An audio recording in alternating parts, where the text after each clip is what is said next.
ونصلي ونسلم على رسوله الكريم اما بعد فاعوذ باللہ من الشیطان الرجیم بسم اللہ الرحمن الرحیم۔ السلام علیکم ورحمۃ اللہ وبرکاتہ۔ امید ہے آپ تمام سامعین خیریت سے ہوں گے۔ الحمدللہ آج ہمارے جو قصے کا موضوع ہے وہ ایسے پیغمبر، ایسے نبی کے بارے میں ہے کہ جن کو اللہ عز و جل نے ایک عظیم و شان سلطنت عطا کی تھی، اور ان کے بارے میں ہم پہلے بھی جان چکے ہیں، باقاعدہ تفصیل سے ہم ان کے قصہ جو ہے وہ سن چکے ہیں، اور وہ ہیں حضرت سلیمان علیہ السلام۔ جن اور جانور جو ہے وہ آپ کے فرما بردار تھے، اور حضرت سلیمان علیہ السلام کا ایک خاص معجزہ اور ان کی سلطنت کا ایک خصوصی امتیاز یہ ہے کہ ان کے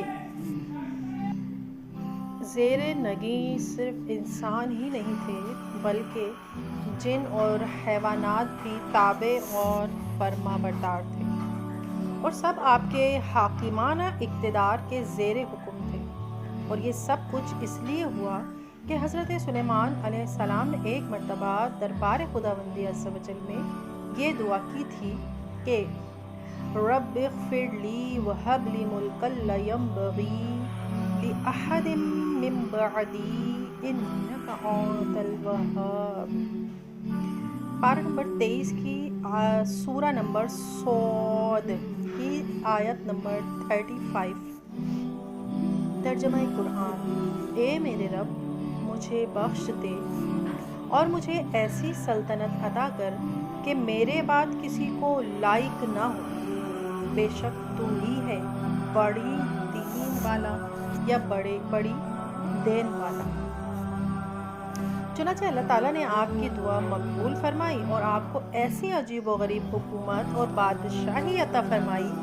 کہ نہ آپ سے پہلے کسی کو ملی اور نہ آپ کے بعد کسی کو میسر ہوئی۔ چنانچہ حضرت ابو ہریرہ رضی اللہ تعالی عنہ روایت کرتے ہیں کہ نبی اکرم صلی اللہ علیہ وآلہ وسلم نے ایک دن ارشاد فرمایا کہ گزشتہ رات ایک سرکش جن نے یہ کوشش کی کہ میری نماز یعنی نبی کریم صلی اللہ علیہ وآلہ وسلم کی نماز میں خلل ڈالے، تو خداوند تعالیٰ نے مجھ کو اس پر قابو دے دیا اور میں نے اس کو پکڑ لیا۔ اس کے بعد میں نے ارادہ کیا کہ اس کو مسجد کے ستون سے باندھ دوں تاکہ تم سب دن میں اس کو دیکھ سکو، مگر اس وقت مجھ کو اپنے بھائی سلیمان علیہ السلام کی یہ دعا یاد آ گئی جو ابھی ہم نے اوپر ذکر کی۔ اس کے بعد یہ یاد آتے ہی میں نے اس کو چھوڑ دیا، اور یہ بخاری شریف کی حدیث مبارکہ ہے کتاب الانبیاء میں۔ حضور علیہ السلام کے اس ارشاد کا مطلب یہ ہے کہ اگرچہ خداوند تعالیٰ نے تمام انبیاء و رسول کے خصائص یعنی جتنی بھی ہم انبیاء کرام اور جتنے رسول کے خصوصیات تھیں، یعنی ہر ایک کو اللہ پاک نے ان کے خاصہ عطا فرمایا تھا جو فقط انہی میں موجود تھی، کسی اور میں نہیں تھی، تو وہ تمام خصوصیات اور معجزات و خصوصی امتیازات و کمالات، یہ تمام چیزیں ہمارے نبی میں جمع فرما دیے ہیں۔ اس لیے قوم جن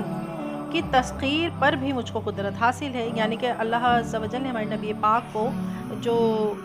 جنات کی قوم ہے ان کی بھی تسخیر، یعنی ان پر آپ حاوی ہیں، آپ ان کو جس طرح حضرت سلیمان علیہ السلام جو ہے حکومت کیا کرتے تھے، جنوں کو اپنے زیر حکم رکھتے تھے، اسی طرح ہمارے نبی پاک کو بھی اس کی قدرت حاصل ہے۔ لیکن چونکہ حضرت سلیمان علیہ السلام نے اس اختصاص یعنی اس خاص خصوصیت کو اپنی خصوصی طغرا امتیاز قرار دیا ہے، یعنی کہ میرا ہی خاصہ ہے، حضرت سلیمان علیہ السلام نے فقط اپنا اس کو خاصہ جو ہے وہ قرار دیا ہے کہ جنات کو مسخر کرنا یا ان پر حکومت کرنا فقط میرا خاصہ ہے۔ اسی لیے ہمارے نبی پاک نے فرمایا کہ میں نے اس سلسلے کا مظاہرہ کرنا مناسب نہیں سمجھا، یعنی اس جن کو